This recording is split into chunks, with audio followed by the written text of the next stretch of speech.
नमस्कार प्रेक्षकांनो, आजच्या एपिसोडमध्ये इथे अबोली म्हणत असते की जज साहेब, इथे आता पौर्णिमाचं म्हणणं असं आहे की तिची मुलगी ज्या दिवशी गायब झाली त्या दिवशी ती सुप्रियाबरोबर होती आणि नंतर सुप्रियाचं असं म्हणणं आहे की सखी आता जिवंत नाही आहे आणि तिने कोर्टामध्ये तिचा मृत्यू दाखलासुद्धा इथे आता दाखवलेला आहे, तिने सादर केला आहे. आणि मी सुद्धा आता तेच म्हणते की सखी जिवंत नाही आहे आणि हा तिचा मृत्यू दाखला.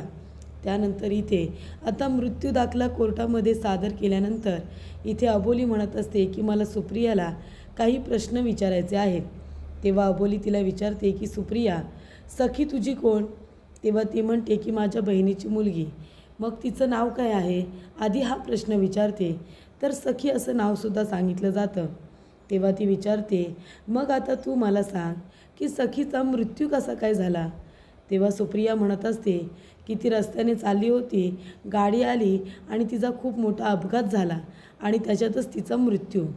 तेव्हा इथे आता अबोली म्हणत असते, अच्छा, म्हणजे अशा पद्धतीने तिचा मृत्यू झाला आहे का, की गाडी आली तिला उडवलं आणि मग तिचा मृत्यू झाला?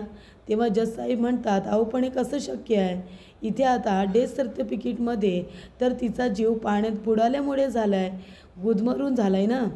तेव्हा इथे प्रेक्षकांनो, त्यामुळे सुप्रियाला खूप मोठा धक्का बसतो. तर अबोलीने हे सगळं मुद्दामून केलेलं असतं. अबोली इथे आता म्हणत असते की सुप्रिया, इथे आता सखीचा मृत्यू कसा झाला? तर ती म्हणते तिचा अपघात झाला. पण तिचा अपघात नाही झालेला असतो, तर डेथ सर्टिफिकेटमध्ये पाण्यामध्ये डुबल्यामुळे तिचा जीव गुदमरून गेलेला आहे असं आता डेथ सर्टिफिकेटमध्ये सांगण्यात आलेलं असतं.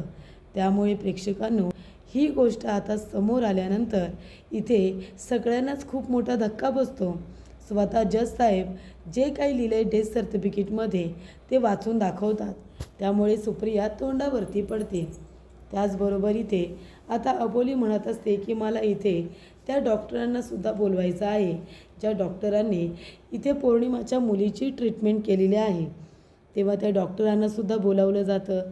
तेव्हा अबोली विचारते की डॉक्टर, तुम्ही सांगता का की तुम्ही सखीला केव्हा भेटलात? सखी तुमच्याकडे का आली होती?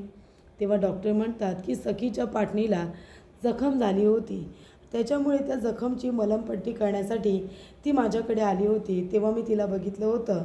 यांनी वर्णन केल्याप्रमाणे तिच्या अंगावरती इथे आता पिंक कलरचं फ्रॉक आणि हातामध्ये पिंक कलरची पर्स होती. तेव्हा इथे अबोली म्हणते, डॉक्टर, तुमच्याकडे जेव्हा सखी ट्रीटमेंटसाठी आली होती तेव्हा तिच्याबरोबर ही मुलगी होती का? ही बाई होती का? तेव्हा डॉक्टर म्हणतात की नाही, ही बाई तर नव्हती, तिच्याबरोबर एक माणूस होता. तेव्हा इथे आता तो माणूस तिला घेऊन आला, मी तिची मलमपट्टी केली आणि ती त्यांच्याबरोबरच निघून गेली. तेव्हा इथे जज साहेबांना आता कळलेलं असतं की याचा अर्थ ती मुलगी जी कोणी आहे ती सखी असेल का? तेव्हा इथे सुप्रिया उभी राहते आणि म्हणत असते, जज साहेब, अहो पण गुलाबी रंगाचा फ्रॉक आणि गुलाबी रंगाची बॅग ही कुठल्याही मुलीकडे असू शकते ना. आता गुलाबी रंगाचा फ्रॉक आहे म्हणून ती मुलगी सखीच आहे असं तर होत नाही ना. तेव्हा जज साहेब म्हणतात की ॲडव्होकेट अबोली, सुप्रिया इथे अगदी बरोबर बोलत आहेत. म्हणजे गुलाबी रंगाची आता तिथे पर्स आहे, फ्रॉक आहे, म्हणून ती सखी आहे आणि ती जिवंत आहे असा त्याचा अर्थ होत नाही. तेव्हा इथे आता ॲडव्होकेट इथे सुप्रियाचे ॲडव्होकेट म्हणत असतात की ॲडव्होकेट अबोली माझ्या अशिलावरती बिनबुडाचे आरोप करतायत. तेव्हा जज साहेब म्हणत असतात की ॲडव्होकेट अबोली, तुमच्याकडे जर असे कुठले ठोस पुरावे असतील ज्याने हे सिद्ध होणार असेल की सखी जिवंत आहे, तर तसे तुम्ही पुरावे कोर्टामध्ये सादर करा. नाहीतर मग तुम्हाला 19 तारखेपर्यंतचा वेळ दिला जातो आहे. 19 तारखेपर्यंत तुम्हाला कोर्टामध्ये ठोस पुरावे सादर करायचे आहे ज्याच्यावरून हे सिद्ध होईल की सखी जिवंत आहे. नाहीतर सखीला तुम्ही स्वतः आता कोर्टामध्ये हजर करा, तिची साक्ष ग्राह्य धरली जाईल आणि जर 19 तारखेपर्यंत तुम्ही जे काही सुप्रियावरती आरोप केलेत हे सिद्ध करू शकला नाहीत, तर मात्र तुम्ही आत्तापर्यंत जे काही पुरावे सादर केले, जे काही इथे आता तुम्ही बोललात, ते सगळं काही खोटं ठरवलं जाईल. ते अजिबात ग्राह्य धरलं जाणार नाही. तेव्हा 19 तारखेपर्यंत सखी जिवंत असल्याचे ठोस पुरावे सादर करत सखीलासुद्धा सादर केलं तर बरंच होईल. त्यानंतर इथे आता अबोली मनवाला म्हणत असते की मनवा बरं झालं, निदान आपल्याला 2 दिवस तरी मिळाले. तेव्हा मनवा म्हणत असते वहिनी, पण अगं 2 दिवस सहजरित्या निघून जातील. 2 दिवसामध्ये आपण काय करणार आहोत? सखीचा पत्ता आपल्याला कसा काय लागणार आहे? खरंच मला काही कळत नाही आहे. तेव्हा इथे अबोली म्हणते नको काळजी करू, पौर्णिमा आहे ना, आपण पौर्णिमाची सुद्धा मदत घेऊ आणि सखीला लवकरात लवकर शोधण्याचा प्रयत्न करू. ती सुद्धा शुद्धीवरती यायला हवी. पौर्णिमा अजून शुद्धीवरती आलेली नाही आहे. तेव्हा इथे सुप्रिया म्हणते काय झालं अबोली? सुप्रिया अजून शुद्धीवरती आलेली नाही आहे का? अगं ती आहे ना लहानपणापासून अशीच आहे. तिला हॉस्पिटलमध्ये गेल्यानंतर चक्कर काय येते, रक्त बघितल्यानंतर तिला चक्कर काय येते. ती इथे लहानपणापासूनच अशी नाजूक साजूक आहे. छोट्या छोट्या गोष्टींनी तिला चक्कर येत असते, तिला धक्का बसत असतो. तेव्हा मनवा म्हणते काय? याचा अर्थ तुला आधीपासूनच माहिती होतं की पौर्णिमाला अशा गोष्टींमुळे धक्का बसतो, तिला चक्कर येते, तिची तब्येत बिघडते, म्हणूनच तू तिला घरी येऊन धमकावलंस ना, तिच्या मुलीबद्दल सांगितलंस ना, जेणेकरून तिची तब्येत बिघडेल, तिच्या तब्येतीवरती परिणाम होईल, म्हणून हे सगळं कारस्थान तू केलंस, बरोबर की नाही? तेव्हा सुप्रिया म्हणते हो, हे सगळं मी मुद्दामूनच केलं आहे. तेव्हा इथे सुप्रिया म्हणते 2 दिवस तुला मिळालेत, पण या 2 दिवसामध्ये तू काही करू शकणार नाही आहे. बघ अबोली, तुला आता कसं घरी बसवते ते. तेव्हा अबोली म्हणते तू मला घरी बसवतेस की मी तुला इथे आता बिनभाड्याच्या घरात बसवते की नाही बघच तू. तेव्हा इथे सुप्रिया म्हणते आता तुला कळेल की सुप्रिया काय चीज आहे ते. जो सुप्रियाशी नाद करतो ना त्याची लाकडं मसनात, असं ती आता म्हणते. सुप्रियाचा नाद त्याची लाकडं मसनात. तेव्हा इथे अबोली म्हणते आणि जो अबोलीशी नाद करतो ना तो सरळ जातो तुरुंगात, असं आता अबोलीसुद्धा तिला सुनावते. अबोली म्हणते सोडणार नाही मी तुला, तुझ्या गुन्ह्याची शिक्षा तुला मिळवून दिल्याशिवाय मी पण आता स्वस्थ बसणार नाही. त्यानंतर इथे सुप्रिया म्हणत असते की आता मला खूप जास्त टेन्शन आलं आहे. अबोलीला 2 दिवस दिलेत कोर्टाने. 2 दिवसामध्ये ती काही करू शकते, ती एका दिवसामध्ये बाजी पलटवू शकते. 2 दिवस तर खूप आहेत. तेव्हा समीर येतो आणि म्हणत असतो काय गं, काय झालं, कसला विचार करतेस तू सुप्रिया? तेव्हा सुप्रिया म्हणते अरे मला खूप जास्त टेन्शन आलं आहे. ती अबोली आता कोर्टामध्ये कुठले पुरावे सादर करणार आहे काय माहिती. ती काही करू शकते. माझा तिच्यावरती आता अजिबात विश्वास नाही आहे की जिंकण्यासाठी ती काही करू शकते. आज तू बघितलं नाहीस का कोर्टामध्ये कशा पद्धतीने मुद्दे मांडत होती. 2 दिवसानंतर माझी वाट लावून टाकणार आहे असंच वाटतंय मला. तेव्हा इथे दिनकर काका म्हणत असतात सुप्रिया अगं नको काळजी करू, आता तिच्या हाती कधीच आपली सखी लागणार नाही आहे, अजिबात नाही लागणार. तेव्हा इथे सुप्रिया म्हणत असते म्हाताऱ्या तुला नाही माहिती की ती अबोली कशी आहे. ती अबोली दिसते तशी साधी भोळी नाही आहे, ती खूप जास्त हुशार आहे, हुशार.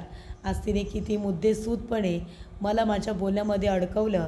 आधी मी म्हणाले की अपघात झाला, पण इथे आता डेथ सर्टिफिकेटमध्ये तिचा गुदमरून जीव गेला आहे असं आता कळलेलं आहे. त्याच्यामुळे आता आपण या प्रकरणामध्ये फसू शकतो. तेव्हा काका म्हणतात अगं नको टेन्शन घेऊ, आपण अजिबात फसणार नाही. तेव्हा इथे सुप्रिया म्हणत असते माझे प्रयत्न तर तेच असणार आहेत, तोपर्यंत तुम्ही कुणीही अजिबात काही गोंधळ घालू नका. तसंही मी इथे पौर्णिमाच्या मुलीला गायब केले, मी स्वतःच तिला गायब केले. तेव्हा समीर म्हणतो अगं मग तू कशाला काळजी करतेस, तू अजिबात टेन्शन घेऊ नकोस. आणि तसंही आता त्या अबोलीने कितीही प्रयत्न केले ना तरी काही होणार नाही आहे. मी सगळे पुरावे नष्ट करून टाकलेत माझ्या फोनमधून. इथे सखीचे जेवढे फोटोज वगैरे होते ना सगळे डिलीट केलेत, व्हिडिओज फोटोज सगळे डिलीट केलेत.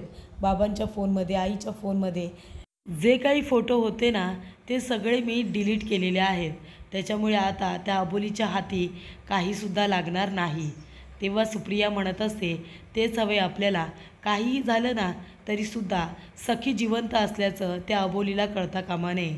ते कुठे आहे ते सुद्धा कळता कामा नये. कारण का फक्त मलाच माहिती आहे की सखी कुठे आहे, सखी कुठे गेली आहे. कारण ज्या वेळेला मी तिला पौर्णिमाच्या घरातून बाहेर काढलं होतं त्यावेळेला मी स्वतःहून तिला गायब केलेलं आहे. तर एका ट्रकमध्ये बसवून तिने आता सुप्रियाने त्या सखीला तिथून पाठवलेलं असतं. त्या मुलीचे कपडे चेंज करायचे, कपड्यांना रक्ताचे डाग लागले पाहिजे, असं तिने सगळं काही सांगितलेलं असतं. आणि त्या मुलीला कुठेतरी नेऊन सोडायचं, ती सापडली नाही पाहिजे. त्यामुळे प्रेक्षकांनो, इथे आता ठरल्याप्रमाणे त्या ट्रक ड्रायव्हरने सुद्धा सुप्रियाचं काम हे केलेलं असतं. तर प्रेक्षकांनो, समीर म्हणत असतो, सुप्रिया नको काळजी करू, काहीसुद्धा होणार नाही आहे. अगं ती पौर्णिमा तशीही ती आता मरणार आहे. आणि सखी जिवंत आहे की नाही आपल्यालाच माहिती नाही. त्यानंतरही ते पौर्णिमा आता शुद्धीवरती आलेली असते. पौर्णिमा शुद्धीवरती आल्यानंतर मनवा, अबोली, अंकुश सगळेजण तिला धावत पळत बघायला येतात. सुप्रियाची अवस्था इथे आता खूपच चांगली असते, तर पौर्णिमाची बिकट ही अवस्था तिची फक्त आणि फक्त या माणसांनी केलेली असते. त्याचबरोबर इथे आता पौर्णिमा ही खूप जास्त टेन्शनमध्ये असल्यामुळे तिची तब्येत बिघडलेली असते, कारण सुप्रियाने तिला खूप घाबरवलेलं असतं. सुप्रियाने तिला सांगितलेलं असतं की तुझी मुलगी जिवंतच नाही आहे आणि त्याच्यामुळे हा धक्का आता पौर्णिमाला सहन होत नाही आणि त्यामुळे तिच्या तब्येतीवरती या सगळ्याचा परिणाम झालेला असतो. तेव्हा इथे आता अबोलीला जेव्हा कळतं की पौर्णिमा शुद्धीवरती आलेली आहे, ती सगळ्यात आधी पौर्णिमाला भेटायला येते. ती म्हणते, पौर्णिमा कशी आहेस तू, कशी आहे तुझी तब्येत, आता बरं वाटते ना तुला, का तू इतका स्वतःला त्रास करून घेतेस, हे बघ सखी जिवंत आहे, आम्ही सांगतोय ना तुला, प्लीज जरा आमच्या बोलण्यावरती सुद्धा विश्वास ठेव ना. तेव्हा इथे आता पौर्णिमा म्हणत असते, अबोली नको काळजी करू, मला खरंच काही झालेलं नाही आहे, मी बरी आहे. अगं मला फक्त माझी सखी हवी आहे, माझी सखी आता जीवन जगण्यासाठी ती माझा एकमेव आधार आहे गं, बाकी काय आहे माझ्याकडे सांग ना, माझ्या सखीशिवाय दुसरं माझ्याकडे काही नाही. त्यामुळे इथे प्रेक्षकांनो स्केच आर्टिस्टला बोलावलं जातं. स्केच आर्टिस्ट येतो आणि इथे स्केच आर्टिस्ट आल्यानंतर अबोली म्हणत असते की पौर्णिमा तू अगदी योग्य वेळेवरती शुद्धीवरती आली आहेस गं, योग्य वेळेवर तू शुद्धीवरती आली आहेस. आता स्केच आर्टिस्ट आला आहे, त्याच्यामुळे आता पौर्णिमा तू व्यवस्थितरित्या तुझ्या मुलीचं वर्णन कर. तुझी मुलगी कशी दिसते, ते कशी राहायची, कशा पद्धतीचे कपडे घालायची, हे सगळं तू आता व्यवस्थित सांग. तशा पद्धतीने तुझ्या मुलीचं इथे आता स्केच केलं जाईल. तेव्हा इथे प्रेक्षकांनो पौर्णिमा आता आपल्या मुलीचं हुबेहूब वर्णन करते आणि स्केच आर्टिस्टसुद्धा खूपच जास्त हुशार, खूप सुंदर असं स्केच तो तयार करतो. आणि स्केच आर्टिस्टने स्केच तयार केल्यानंतर ते बरोबर आता काढत असताना खालीच पडतं. तेव्हा तो उचलतो आणि ते स्केच लगेचच पौर्णिमाला दाखवतो. तेव्हा प्रेक्षकांनो पौर्णिमा ते स्केच बघून इतकी खुश होते, जणू काही तिला असं वाटतं की तिची खरोखरची मुलगी तिच्या जवळ आलेली आहे. अशा पद्धतीने तिला आनंद झालेला असतो. त्यामुळे इथे आता अबोली ही खूपच जास्त इमोशनल झालेली असते, खूपच जास्त इमोशनल, तिला रडायला येत असतं. पौर्णिमा म्हणत असते, माझी सखी हीच माझी सखी अबोली, अगं हीच माझी सखी आहे, माझी सखी अशीच दिसते. तेव्हा इथे अबोली म्हणते की चला तुझी सखी अशी दिसते ना, मग आता आपण लवकरात लवकर या फोटोचा आधार घेऊन तुझ्या सखीला आपण शोधूया, असं सुद्धा इथे आता अबोली तिला समजावून सांगते. त्यानंतर इथे पौर्णिमा आपल्या मुलीचा फोटो घेऊन आता रडत बसलेली असते. स्केचला आता कवटाळून ती बसलेली असते आणि म्हणत असते, सखी अगं कुठे आहेस तू, तुला माहिती आहे ना तुझी आई तुला किती मिस करते, मी तुझ्याशिवाय नाही राहू शकत, तू लवकरात लवकर ये ना, तुझ्या आईकडे लवकर ये. तेव्हा पौर्णिमा म्हणत असते, ये तू बोलावून लगेच तुझी मुलगी तुझ्याकडे येणार आहे का, असं वाटलं का तुला, कधीच ते शक्य होणार नाही, कळलं ना, तुझ्या मुलीची वाट आहे ना मीच लावली, मीच तुझ्या मुलीला एका ठिकाणी सोडून आली आहे, आता ती कधीच तुझ्याकडे येणार नाही. तेव्हा इथे पौर्णिमा म्हणत असते, सुप्रिया तू माझ्या मुलीला एका वेगळ्या ठिकाणी सोडले आहेस का. तेव्हा सुप्रिया म्हणते, हो मीच तुझ्या मुलीला एका ट्रकमध्ये बसवलं, त्या ट्रकवाल्याला हवे तेवढे पैसे दिले आणि त्याला सांगितलं की या मुलीला आहे ना कुठेतरी सोडून दे, पण जेव्हा सोडशील ना तेव्हा तिचे कपडे, गुलाबी रंगाचे कपडे आणि तिचा जो खांद्याला पर्स आहे ना ते माझ्याजवळ द्यायचं, त्याला रक्त लागलं पाहिजे. कारण इथे आता पुरावे सादर करत असताना ते पुरावे सादर करत तिला सगळ्यांना दाखवायचं असतं की सखी जिवंत नाही आहे. त्यानंतर इथे पौर्णिमा हे जेव्हा ऐकते तेव्हा तिला खूप मोठा धक्का बसतो. ती म्हणते, काय तू माझ्या मुलीला गायब केलेस, तू माझ्या मुलीला त्या ट्रकमध्ये बसवलंस. लाज नाही वाटत का गं तुला हे सगळं करताना? तुझी जीभ कशी झडली नाही हे सगळं बोलताना? माझी इतकीशी मुलगी, एवढी लहान मुलगी आणि तिच्याबरोबर इतकं वाईट वागताना तुला काहीच कसं वाटलं नाही गं? तेव्हा इथे आता शांतपणे पौर्णिमा उभी असते. ती इथे आता पौर्णिमा येते आणि लगेचच सुप्रियाचा गळा दाबते आणि म्हणत असते, लाज नाही वाटत तुला? माझ्या मुलीला ट्रकमध्ये बसवलंस आणि तिला कुठेतरी सोडायला सांगितलंस. जर माझ्या मुलीला काही झालं ना तर मी तुला सोडणार नाही. असं इथे आता पौर्णिमा सुप्रियाला म्हणत असते. ती आता इथे सुप्रियाचा गळा दाबायला गेलेली असते, तिला मारायला गेलेली असते. इतका तिला राग आलेला असतो. ती जेव्हा म्हणते की तुझी मुलगी तुझ्याजवळ कधीच येणार नाही आहे. अगं मी कोर्टामध्ये डेथ सर्टिफिकेट सादर केलं आहे ना, तरीसुद्धा तुमच्या सगळ्यांचा विश्वास का बसत नाही मला कळत नाही. पौर्णिमा इथे सुप्रियाच्या समोर एक शब्दसुद्धा काढत नसते. पण जेव्हा ती बोलते की तुझ्या मुलीला मी संपवलं, तेव्हा इथे आता पौर्णिमामध्ये इतकं बळ येतं की ती जाऊन इथे डायरेक्ट आता गळा दाबते त्या सुप्रियाचा. तेव्हा इथे सुप्रिया पौर्णिमाला धक्का देते, तिला खाली पाडते आणि म्हणत असते, हात लांब ठेवायचं आहे माझ्यापासून, हात लांब ठेवायचे. सखीला तर आता पाठवलं आहे वरती ढगात, तुला पाठवायला वेळ लागणार नाही, कळलं ना? त्यापुढे इथे आता स्केच आर्टिस्टने स्केच तयार करून दिलेला असतो. तेव्हा इथे अंकुश म्हणत असतो की क्रिश, ज्या पहिल्या डॉक्टरांनी इथे आता पौर्णिमाची आणि सखीची ट्रीटमेंट केली होती ना, त्यांच्याकडे सुद्धा हा स्केच गेला पाहिजे आणि त्यांनी याच मुलीची आता ट्रीटमेंट केली आहे ना हे सुद्धा आपल्याला कळेल. तेव्हा इथे क्रिश म्हणतो, ठीक आहे सर, मी घेऊन जातो. त्यानंतर इथे मनवा म्हणत असते, पण दादा खरं सांगू का, म्हणजे आता ज्या लोकांनी इथे सखीला किडनॅप केलं असेल त्यांच्यापर्यंत जर हा फोटो गेला तर आपल्याला कोणी सांगेल का की सखीला किडनॅप करणारं नक्की कोण आहे? नाव सांगतील त्या व्यक्तीचं? तेव्हा इथे आता अपहरण वगैरे केलं असेल तर? तेव्हा अंकुश म्हणत असतो, हे बघ मनवा, आपण असंच विचारायला जाऊ शकत नाही, कारण इथे आता किडनॅप करणं, गायब करणं एखाद्या व्यक्तीला, या सगळ्या कायद्याच्या बाहेरच्या गोष्टी आहेत. आणि इथे आता अचानकपणे तब्येतसुद्धा बिघडलेली असते पौर्णिमाची. तेव्हा अबोली, मनवा, बाकीचे सगळेसुद्धा धावत पळत येणारच असतात.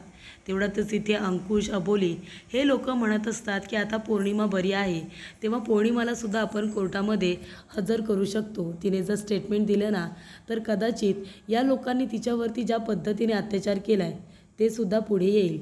तेव्हा इथे अबोली आता पुन्हा इथे पौर्णिमाला बघायला हॉस्पिटलमध्ये आलेली असते. तेव्हा ती म्हणत असते, डॉक्टर काय होते पौर्णिमाला? तेव्हा इथे डॉक्टर म्हणतात की हे बघा, तिला इथे इंटरनल खूप मोठा धक्का बसलेला आहे आणि तिला मारसुद्धा लागला आहे. तेव्हा आता ना तिची तब्येत खूपच जास्त नाजूक झाली, तिची कंडिशन क्रिटिकल आहे. सकाळपर्यंत तुम्ही वाट बघा, सकाळपर्यंत शुद्ध आली तर चांगलीच गोष्ट आहे. तेव्हा इथे अबोली म्हणत असते की डॉक्टर पैशांची काळजी करू नका, तुम्ही प्लीज पौर्णिमाची तुम्ही व्यवस्थित ट्रीटमेंट करा, तिचं इथे जगणं आमच्यासाठी खूपच जास्त महत्त्वाचं आहे. त्यानंतर डॉक्टर म्हणतात की तुम्ही अजिबात काळजी करू नका, मी त्यांना बरं करण्यासाठी माझा 100% देईन, मी त्यांना लवकरात लवकर बरं करेन. अशाच पद्धतीने इथे आता अबोली देवाचा सुद्धा धावा करते. ती म्हणत असते की देवा, सगळं काही अगदी व्यवस्थित पार पडू दे, लग्नसुद्धा. त्याच्यामुळे इथे आता अबोली हात जोडून उभी असते. अबोली म्हणत असते की देवा, पौर्णिमाला बरं वाटू दे, लवकरात लवकर ती शुद्धीवरती येऊ दे आणि सखीची आणि पौर्णिमाची लवकरात लवकर भेट घडून आण, त्या दोघांना एकत्र येऊ दे, असं आता अबोली म्हणत असते. अबोलीने आता विडा उचललेला असतो. काहीही झालं तरीसुद्धा इथे आता पौर्णिमा आणि सखी या दोघींची भेट घडवून द्यायची. तर इथे पुढील भागामध्ये प्रेक्षकांनो, अबोली आणि अंकुश दोघेजणं आता गावी आलेले असतात पंढरपूरमध्ये. पंढरपूरला आल्यानंतर इथे आता अंकुश राहायला म्हणत असतो की सखी तुमच्याकडे आहे मला माहिती नव्हतं, आणि तुझं लग्न तू त्या निक्कीबरोबर का करतेस? मला तर वाटलं होतं मंजिरी बरोबर होईल. तेव्हा इथे आम्ही या मुलीला शोधायला आलो आहे, ही मुलगी तर आता स्केच दाखवल्यानंतर इथेच आहे, असं आता इथे राया म्हणत असतो. ही मुलगी इथेच आहे, आपली सखी. तेव्हा मंजिरी येते आणि म्हणते सखी गायब झाली. तेव्हा अबोली, अंकुश, त्याचबरोबर मंजिरी आणि राया सगळेजण मिळून आता सखीला शोधायला जात असतात, कारण सखी गायब झालेली असते. इथे सुद्धा मुंबईमध्ये सुद्धा सखीच्या लोक मागे पडलेत आणि आता पंढरपूरमध्ये सुद्धा. तेव्हा इथे सखीला शोधण्यासाठी अंकुश अबोली आता पंढरपूरमध्ये सुद्धा गेलेले असतात आणि लवकरात लवकर पौर्णिमा आणि सखी यांची भेट घालून देण्याचा ते दोघेही आता प्रयत्न करत असतात आणि याच्यामध्ये मंजिरी राया दोघेजण अंकुश आणि अबोली यांची मदत करत असतात.